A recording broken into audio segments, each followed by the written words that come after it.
read up on your sources, by the way. Yeah, don't yell at us if we got things wrong. Don't get me started on Game of Thrones. People just go cray-cray, right? Oh god, no, you don't watch Game of Thrones. I don't watch Game of Thrones. Bitches be cray, right? Right. Surprise, bitch. I don't know why I got so close to you.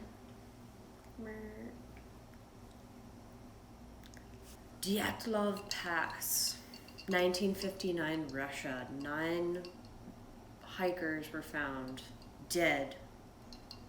Sorry, I'm reading too dramatically. I'll start. I like it. You got me into it. And you painted a picture. 1959, Russia. In the cold, wintry mountainside. Ooh, I just gotta chill. Of Dyatlov Pass, which is now called, but wasn't known at the time. The bodies of 9 hikers were found. Wild theories surround the circumstances of their death, which still remain a mystery today. One of the creepiest details of the story is that they had gone on this expedition and had set up camp one night, and in the middle of the night had torn their way out of their tent for unknown circumstances. Torn their way? Yes. And these were not like the tents that you might imagine we would have today. These were like heavy duty, very thick tents meant to withstand very freezing cold temperatures. So like whatever they had used, ice pick maybe is one of the sources said, that they had used to get out of the tent frantically, like in a panic, and ran off into the freezing cold snow. And they still do not know why they did this, but there are a lot of theories surrounding why. Like, why the fuck would you run out into the freezing Can't cold? wait to hear. Yeah. In nothing but your underwear. Like, it's supposed to be creepy, not comedic, by the way. Sorry. Don't imagine people running around in their underwear like a bunch. Like the okay, sorry, edit this part out. Can I ask one question though? Yes. I know. Are they all men? No, there was 2 women. Okay. And 7 men. Right.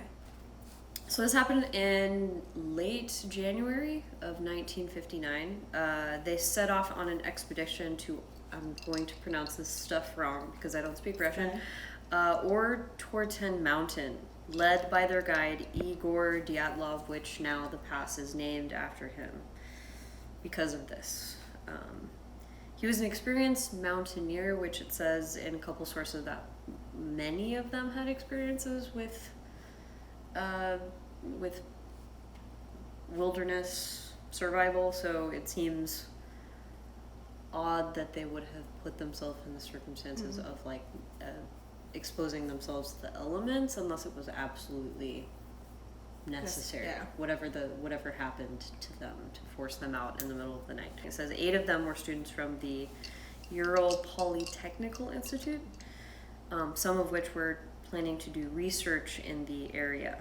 The first few days of the expedition, it said that everything appeared to be fine. One of them kind of had fallen ill at that time. But other than that, there was nothing out of the ordinary, saying that it just was like a regular trek, besides some weather or like bad snowstorm slowing down the trip a little bit. But they had kept records of where they were going, how long they had been trekking for. So it seems like about a week into their trek, they set up camp at the eastern ridge of height 1079, which was known by locals as Dead Mountain. Not ominous, of course, right? And then, like I said before, in the middle of the night, something had caused them to tear their way out of their tent using ice picks or whatever the fuck else, which is not creepy at all. I know, because it gives me the impression that something was going on in were they in one tent?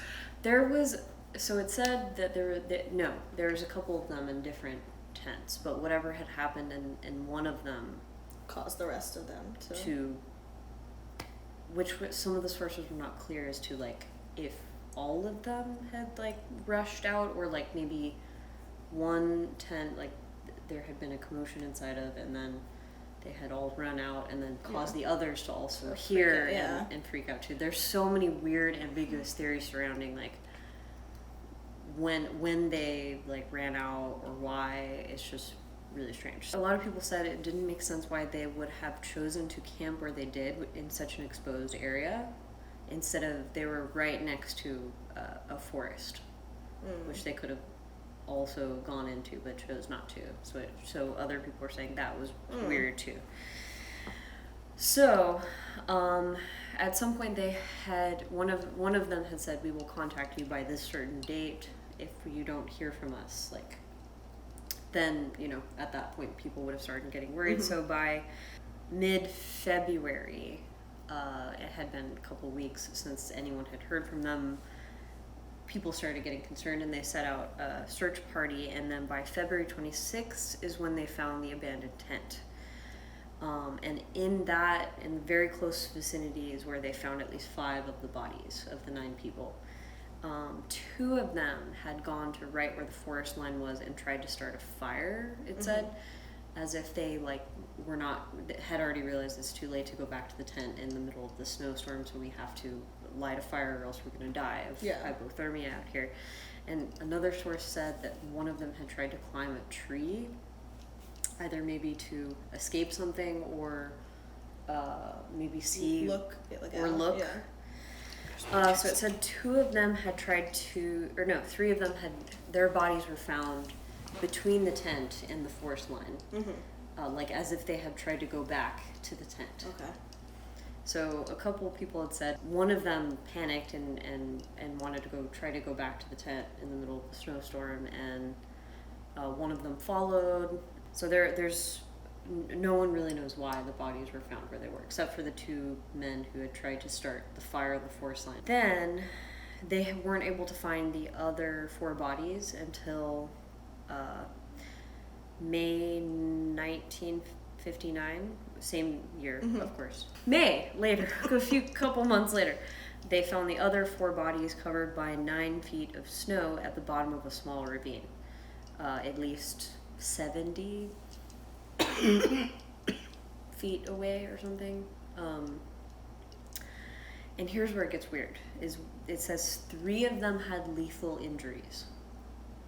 1 had a fractured skull, and 2 had fractured ribs.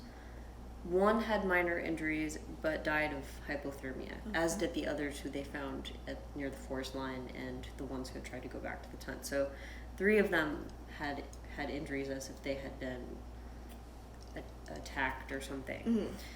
But a medical examiner who had done the autopsy on many of the bodies believed that the injuries were caused by a small avalanche that crushed them in the ravine. The 3 who had, minus the one who had small injuries, who maybe wasn't hurt as much, who died of the cold, as opposed to the others who died of their injuries. So other sources say, although I'm not sure how legitimate this is, that one of them was missing her eyes and her tongue. I don't think an avalanche did that. No, which is the fucking weird part about it. So, heebie-jeebies. That is very heebie-jeebies. So a lot of the wild theories surrounding it include serial killer, animal attack, military cover-ups, and even UFOs and temporary insanity. There Most are likely a UFOs. shit ton of course. Some other reports say that some lights were seen in that area, or some locals report that some orbs of light had been seen over Dyatlov Pass or something. So that's where the UFO or whatever military conspiracy fucking theories are coming from. People saying like, don't get me started on there was a military cover-up, or there was fucking aliens or shit, or military testing. But one common theory suggests that it was a slab avalanche, which says it's an avalanche formed by a sliding sheet of hard, dense snow. So that might have explained why the group would have left their tent in such a panic in the middle of the night. Some other articles said, though, that there was no clear signs that an avalanche had taken place in that area, though. besides where the other bodies had been found. But that, again, that was the medical examiner who had proposed that the other bodies, other 4 people that were found, had been killed and had those injuries from an avalanche. So one theory suggests from Reddit that one of the hikers had tried to kill the others inside the tent, and that would have explained why they would have rushed from the tent in such a disarray, and how they found the tent also.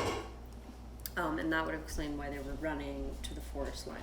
Although some of these were saying that they had like walked slowly, so in case there had been a conflict and someone was trying to kill one of them, they would have been running from the tent and not like walked single file, which, I don't know, the theory that one of them had tried to kill the others wouldn't have made sense, right, in that case. That was my theory when I said I had a theory. Information was. Also, so, if it was dark, you know, maybe they were kind of rushing, but in the dense snow, would not have been able to run at like run, and it's like pace. dark, so you're like, you don't want to like, you're still like kind of like, where am I going? Yeah. So like you do it slower, and then you. But True. I don't know. So yeah, that's a good point. Is like in that thick snow, you wouldn't have been able to run like you would on a normal terrain, right? So it said maybe they escaped into the woods, but due to the freezing temperatures, were not able to survive. So some of them had tried to rush back to the tent. That's why some of the bodies were found between the tree line and the tent. And the attempted fire at the edge of the woods. Some of them realized that they were going to freeze to death, so better to like try to start a fire and not freeze to death than anything else. So, and then the other 4 had rushed off somewhere else and had tried to find shelter in the woods, but had fallen into the ravine and either killed by the fall or whatever the medical examiner had said about there being an avalanche. Some sources say, which is other fucking weird, was that there were burn marks on their skin. Others say that there was their clothes had been contained with some sources of radiation. One of them, I mean, who knows? One of them could have gone cray-cray and tried to kill the others. That's what I think. Because the fact that they're like all like suddenly trying to get out of the tent in such a panicked rush, if you have a serious mental illness, in that time period, like there was not as much medicine, like prescription drugs that you could take that help with that. A lot of mental illness went untreated, so untreated mental illness is not going to lead to anything good, whereas now we have more options than we did in the 50s. And also, not saying schizophrenia is in, but is it in? It's the new in It's thing. in, guys. If they were students, schizophrenia usually becomes more present in males in their early 20s. So I want to give the logical answer. That is the way that I tend UFOs. to. That is my. Yeah, you're gonna be the UFO lady. I'll be the logical one. No, although UFOs can be logical too, y'all. There's life out there. X-Files, if they taught you anything. I clearly don't sound logical right now. I'm gonna be logical. UFOs exist. The universe is huge. There must be something out there. And just maybe assume that it was an avalanche, but then, like, there would have been some sort of sign or, like, right, the article that I was reading said there was no sign of a recent avalanche in the area, so, like... That's weird. Like... Yeah, if there's no sign of it, and also, which we don't know how accurate it is, but the whole missing eyeball tongue. That's fucking creepy as shit.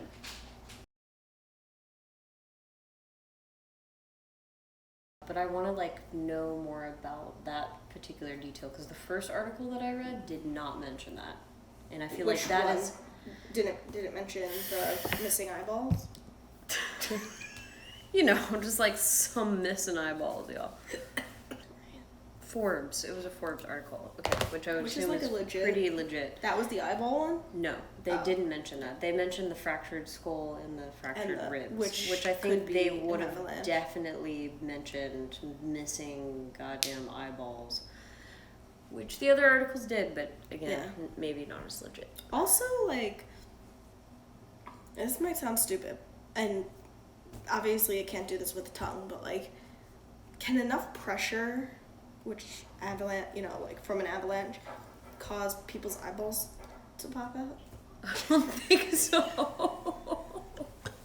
I do Alright, not we'll cut think that so, out, we'll cut that Christina. out. Listen, it I don't can think it's happen. just like you hit your head against the wall. Oh, my eyeballs pop out. Okay, Oh, hitting, dang it. hitting your head against the wall is not the same as an avalanche coming at Again, I don't think astronomical it's not like, speeds like with enough force.